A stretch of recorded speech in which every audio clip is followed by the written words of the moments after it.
Quint गांव एल्डरशेड, जो फुसफुसाते देवदार और लहराते पहाड़ियों के बीच बसा हुआ था, एक ऐसे रहस्य को अपने में समेटे हुए था जो गांव वालों को एक भूतिया धुंध की तरह घेरता था। यह वह गांव था जहां चांदनी सबसे उज्जवल मानी जाती थी, जो हर रात अपने चांदी जैसे प्रकाश से रास्तों को रोशन करती थी।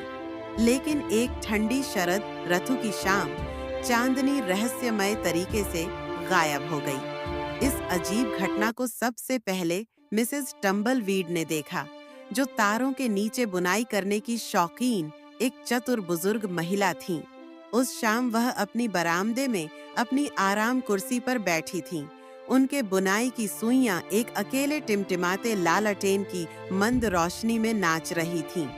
कुछ ठीक नहीं लग रहा, उन्होंने बुदबुदाया, जब ऊपर का सामान्य उजाला एक घने अंधकार की चादर में बदल गया।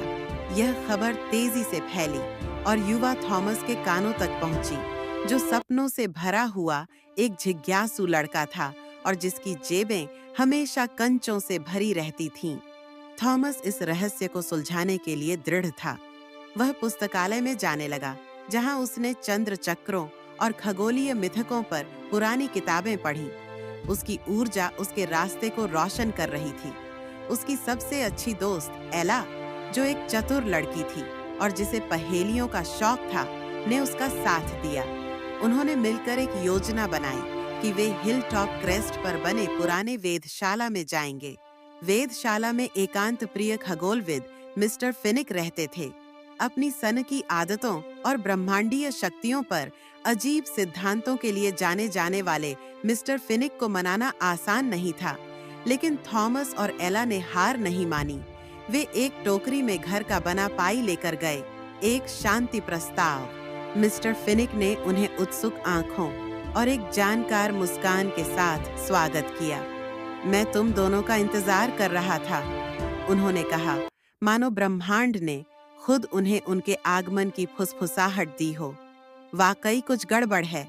उन्होंने उन्हें अपनी विशाल दूरबीन के पास ले जाकर आकाश की ओर इशारा किया। जो उन्होंने देखा वह चौंकाने वाला था। पृथ्वी और चंद्रमा के बीच एक छाया जैसी वस्तु थी, जो धीरे धीरे लेकिन निश्चित रूप से हिल रही थी। एक ब्रह्मांडीय पर्दा। मिस्टर फिनिक बुदबुदाए। उनकी आवाज में आश्चर्य झलक रहा था। यह इतनी दुर्लभ घटना है कि यह केवल 1000 साल में एक बार दिखाई देती है। यह महसूस करते हुए कि चांदनी खोई नहीं थी, बल्कि बस छुप गई थी, बच्चों और मिस्टर फिनिक ने एक अनोखी योजना बनाई।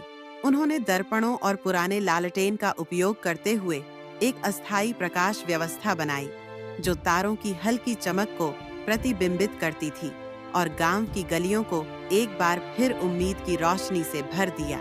गांव वाले इस अद्भुत दृश्य को देखने के लिए इकट्ठा हुए। उनके चेहरे आश्चर्य और कृतज्ञता से चमक रहे थे। बच्चों और मिस्टर फिनिक ने उन्हें गायब हुई चांदनी का रहस्य समझाया। यह एल्डरशेड का ऐसा रात था जिसे वे कभी नहीं भूल पाएंगे।